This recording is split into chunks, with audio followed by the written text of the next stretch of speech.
Assalamualaikum warahmatullahi wabarakatuh. Halo teman-teman, jumpa lagi di channel Pelajaran Finance di edisi hari Minggu tanggal 19 November 2023. Oke, kali ini kita bahas saham Adaro ya. Kita akan lihat bagaimana kinerjanya di kuartal 3 2023 dan nanti dari kinerja update-nya itu kita akan melihat bagaimana peluang besarnya dividen interim dan juga dividen final ya secara total untuk Adaro di tahun ini. Kemudian secara valuasi bagaimana harga sahamnya untuk saat ini ya di harga penutupan 2.540 di harga penutupan hari Jumat kemarin. Oke teman-teman, kita lihat pertama dari tabel EPS dulu ya untuk kuartal 3 2023 untuk Adaro. Di EPS-nya di angka 178 ini turun ya, berturut-turut turun dari kuartal 1, kuartal 2 dan turun lagi di kuartal 3 ini. Nah, teman-teman, dengan EPS yang 173 ini maka kira-kira berapa nanti dividen yang akan kita terima dari saham Adaro ya. Di tabel yang kedua yang di tengah saya membuat perhitungan dengan asumsi yang pertama untuk EPS kuartal 4 kita asumsikan di angka 178 ya. Ini kita samakan dengan EPS kuartal 3. Kemudian dengan menggunakan dividen payout ratio sebesar 40,57% ya. Ini kita samakan juga dengan payout ratio di tahun 2022. Lalu total EPS-nya dengan asumsi kuartal 4 tadi EPS-nya 178, maka total EPS 2023 untuk Adaro adalah 767 ya, ini proyeksinya atau perkiraannya. Nah, dengan angka seperti ini kita akan mendapatkan total dividen dari saham Adaro sebesar Rp311 ya. Rp311 ini ekuivalen dengan yield atau persentase return sebesar 12,25% ya. 12,25% masih sangat besar ya hitungannya untuk return sebuah investasi ya, teman-teman ya. Memang turun jauh dibandingkan dengan yield dari tahun buku 2022 ya. Lebih dari separuhnya turunnya ya untuk Adaro, dan ini juga sebetulnya sama dengan saham-saham batubara yang lainnya seperti PTBA misalnya dan yang lainnya. Kita bisa bandingkan dengan saham-saham yang lain di sektor pertambangan dan penjualan batubara memang untuk tahun ini sedang turun teman-teman ya. Oke, jadi dividen yield untuk 2023 totalnya berpotensi 12,25% teman-teman, masih sangat besar ya, walaupun hanya kurang dari separuh dari dividen yield tahun 2022, turun jauh ya. Oke, lalu dengan proyeksi dividen seperti ini dan harga sahamnya yang saat ini masih terhitung turun dibandingkan dengan saat panennya di akhir di tahun 2022 kemarin ya sampai dengan akhir tahun, maka jika teman-teman sedang hold sahamnya, sedang pegang saham dari Adaro ini, sedang floating loss ya, posisinya sedang loss sementara waktu.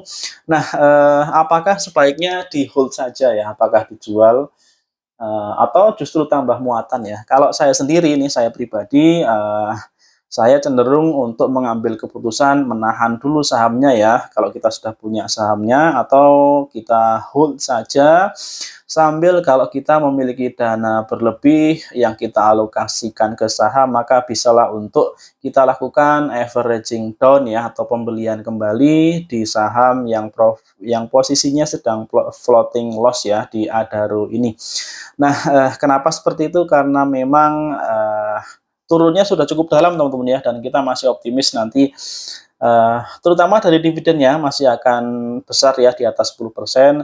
Dan yang kedua, memang harga jual batu bara sedang tidak bagus ya, masih di bawah kisaran 125, di bawah 150 ya, tapi masih di atas 100 dan 120 US dollar per ton ya, ini masih bisa kita tolerir ya, perusahaan masih akan tetap menghasilkan laba.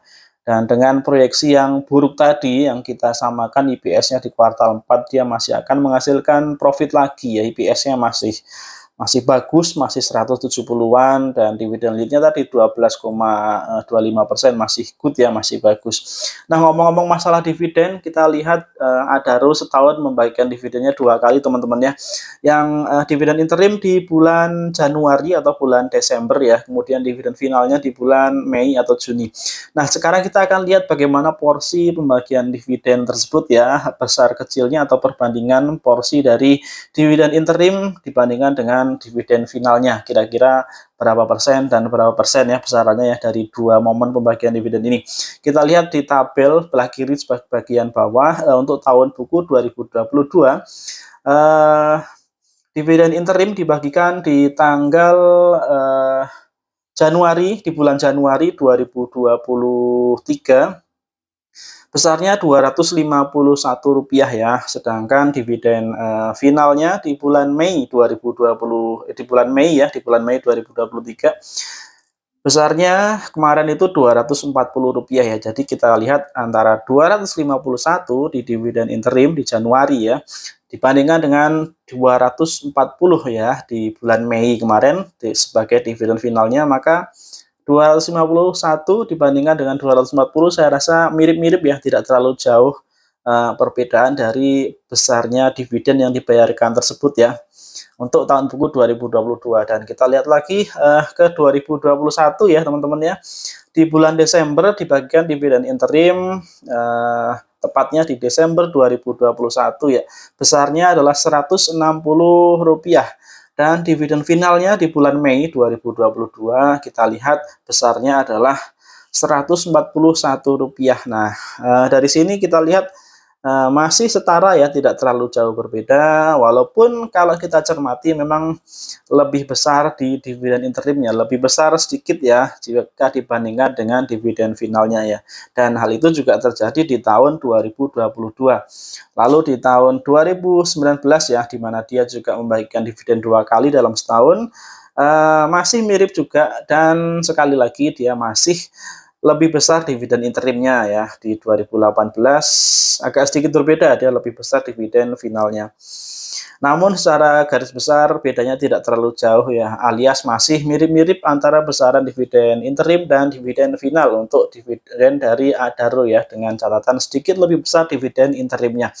Jadi teman-teman, ini sudah bulan November, sebentar lagi bulan Desember, dan di akhir Desember dia akan ada ex-date ya, atau di awal Januari. Maka teman-teman yang ngincer dividen dari Adaro silahkan dipantengin ya, dicermati, dipantau harganya, dan dengan potensi proyeksi dividen yield yang setahunnya berkisar di 12%-an tadi, maka dividen interimnya mungkin sekitar 6-7% ya, saya kira di angka itu teman-teman.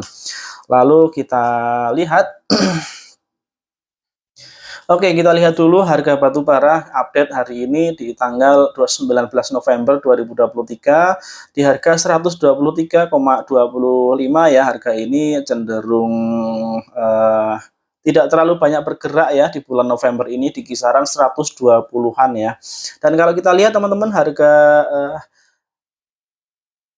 batu bara di kuartal 3 ya sebagai parameter, kita bandingkan antara kinerja Adaro di kuartal 3 dengan proyeksi di kuartal 4 nantinya ya. Kita lihat di kuartal 3 yang dimulai dari bulan Juli, Agustus, September ya. Kita lihat di grafik yang sebelah kanan, dari Juli sampai dengan September seperti itu grafiknya ya, antara 120, 130-an ya, sampai dengan 150-an untuk harga jual batu bara. Dan setelah September, Oktober, November, Desember ya, dimana akan masuk dalam hitungan kinerja kuartal 4. Harganya seperti itu teman-teman, agak tinggi di atas 150, kemudian flat, dan kemudian turun sampai dengan sekarang di harga 120-an ya. Jadi bolehlah dikatakan bahwa harga jual batu bara secara rata-rata sebetulnya tidak terlalu jauh antara kuartal 3 dan kuartal 4 2023 ya. Jadi perkiraan jika IPS-nya kuartal 4 akan mirip-mirip antara kuartal 4 dan kuartal 3, saya rasa masih masuk akal ya untuk kinerja laba dari Adaro ya. Hal ini belum menghitung tentang faktor beban usaha tentu saja ya. Ini baru memperhitungkan faktor dari harga jual batu baranya itu sendiri. Oke teman-teman, kita lanjutkan ke pergerakan harganya. Sekarang untuk saham Adaro di harga 2.540, dia sudah di atas titik MA5-nya.